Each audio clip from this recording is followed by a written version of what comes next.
सच्ची कहानी है जो मैं इस कहानी को अपने भजन के माध्यम से आपको सुना रही हूँ। एक खान साहब थे, वो एक पनवाड़ी की दुकान में रोज पान खाने जाया करते थे। एक दिन उन्होंने उसकी दुकान में एक तस्वीर देखी जिसमें छोटे से बालक की छवि थी।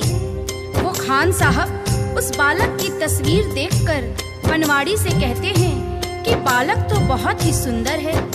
इसके सिर पर मोर मुकुट, कानों में कुंडल, तन पे पीतांबर और पाँव में पैजनियां कितने सुंदर लग रही हैं। लेकिन बस एक ही कमी है कि ये जिस जमीन पर खड़ा है वो खुरदरी है और इसके पाँव में जूते भी नहीं हैं।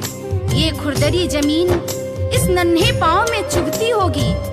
ये बात सुनकर पनवाड़ी ने उससे कह दिया कि तो तुम ही ले आओ इसके जूते और उसे पहना दो। बात खान साहब को लग गई। दूसरे दिन ही वो उस बालक के नन्हे पाँव के लिए जूते बनवाकर पनवाड़ी के दुकान पर पहुंच गया और पनवाड़ी से कहा कि देखो, मैं इस बालक के लिए जूते ले आया हूँ, उसे बुला लो, मैं उसे पहना दूंगा। पनवाड़ी ने कहा, अरे ये बालक तो यहाँ नहीं रहता है, ये तो वृंदावन में रहता है। वृंदावन में? खान साहब कहते हैं, वृंदावन में? वो कहता है, हाँ, ये तो वृंदावन में रहते हैं। तो खान साहब कहते हैं, चलो वृंदावन में ही पहना देंगे, लेकिन जरा उसका नाम और पता तो बता दो। तो पनवाड़ी कहता है कि खान साहब, वृंदावन में जाकर किसी से भी पूछ लेना कि श्याम कहाँ रहता है, तो सभी बता देंगे। अब वो खान साहब वृंदावन पहुंच जाते हैं और हाथों में पादुका लेकर किस तरह से श्याम को ढूंढ रहे हैं। बताओ कहाँ मिलेगा श्याम, बताओ कहाँ मिलेगा श्याम, बताओ कहाँ मिलेगा श्याम, बताओ कहाँ मिलेगा श्याम।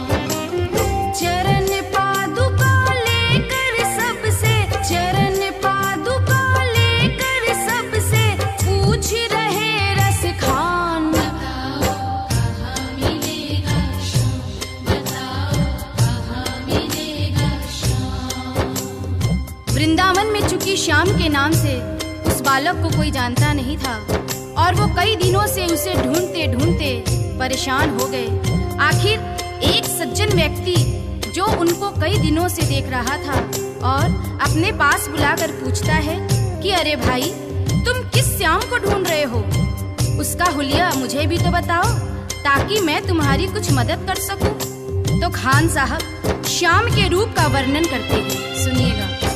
वो नन्हा सा बालक है, सांवली सी सूरत है, बाल घुंघराले उसके, पहनता मोर मुकुट है, बाल घुंघराले उसके, पहनता मोर मुकुट है, नैन उसके कजरारे, हाथ नन्हे से प्यारे, बांधे पैजनिया पग में, बड़े दिलकश है नजारे, बांधे पैजनिया पग में, बड़े दिलकश है नजारे।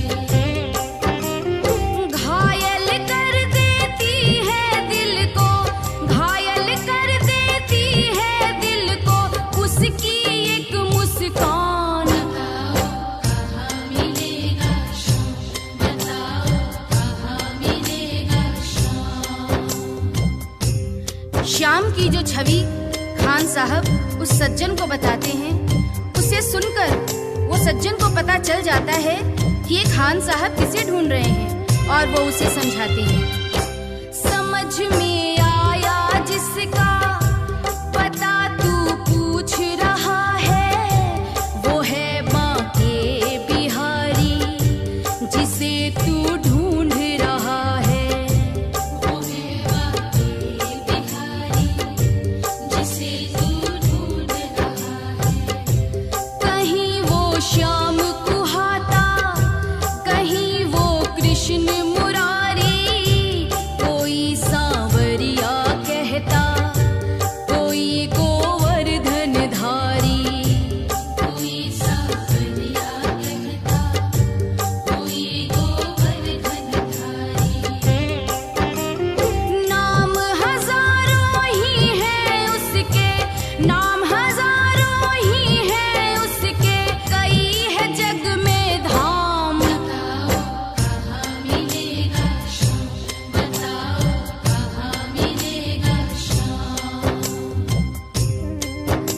की बातें सुनकर और उससे पता जानकर वो सीधे बांके बिहारी के मंदिर में पहुंच जाते हैं और ज्यों ही मंदिर के अंदर प्रवेश द्वार पर जाने लगते हैं, वहीं खड़ा पुजारी उन्हें मंदिर के अंदर जाने से रोक देता है और कहता है कि तुम अन्य जाति के हो, इसलिए तुम अंदर प्रवेश नहीं कर सकते हो।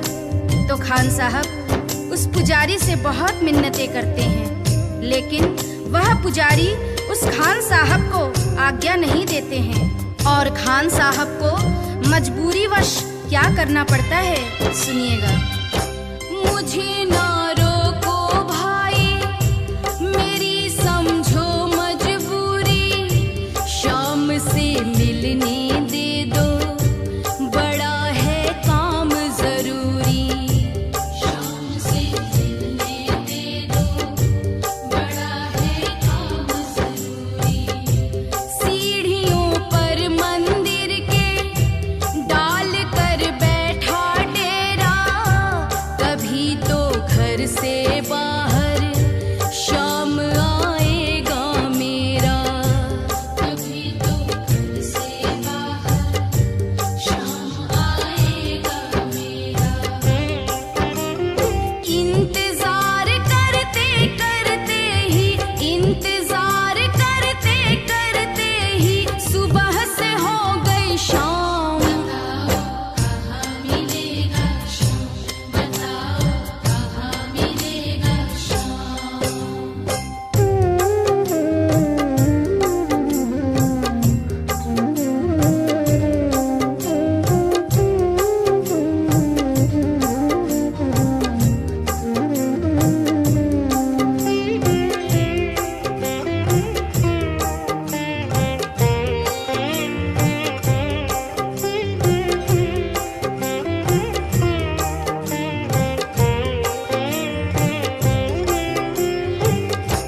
जाग कर रात बिताई, भोर होने को आई, तभी उसके कानों में एक आहट सी आई, तभी उसके कानों में एक आहट सी आई।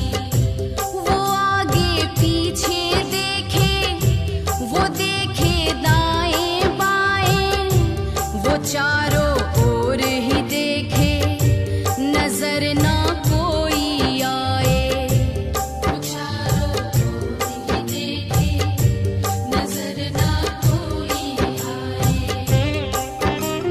झुकी नजर तो कदमों में, झुकी नजर तो कदमों में, बैठा था नन्हा श्याम। बताओ कहाँ मिलेगा शाम, बताओ कहाँ मिलेगा शाम।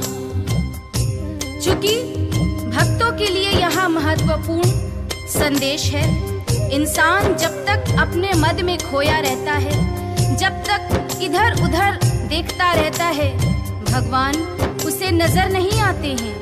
जब तक उसका शीश नहीं झुकता है, उस पर भगवान की कृपा नहीं होती है। यहाँ पर जैसे ही खान साहब शीश झुकाकर नीचे की ओर देखते हैं, तो वह बालक नजर आ जाता है और खान साहब खुशी से फूले नहीं समाते हैं और कैसे उस बालक पर अपना प्रेम लुटाते हैं। खुशी से गदगद होकर गोद में उसे उठाया, लगा कर के सीने से बहुत ही प्यार लुटाया, लगा कर के सीने से बहुत ही प्यार लुटाया। पादुका पहनाने को पाँव जैसे ही उठाया,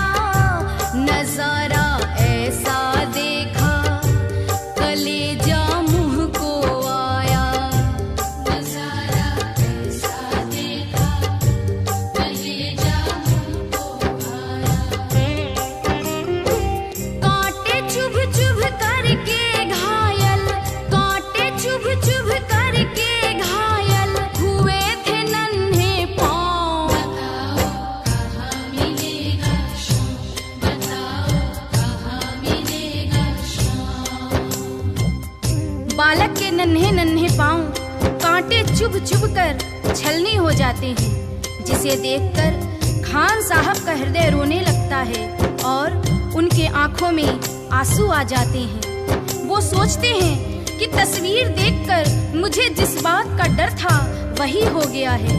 ये खुरदरी जमीन पर चलकर आया है जहां फूलों में कांटे पड़े होंगे, जिससे इसके पांव घायल हो गए हैं। और उस नन्हे बालक से खान साहब रोते रोते कहते हैं, खबर देते तो खुद ही तुम्हारे पास में आता, न पग में छाले पड़ते न चुभता कोई कांटा।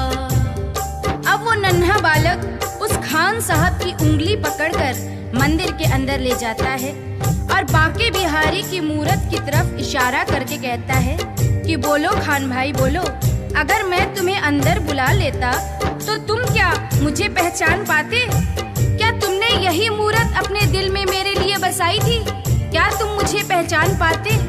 नहीं पहचान पाते ना, इसलिए ही छवि जैसी तू मेरी बसा के दिल में लाया, उसी ही रूप में तुझसे यहाँ मैं मिलने आया, उसी ही रूप में तुझसे यहाँ मैं मिलने आया।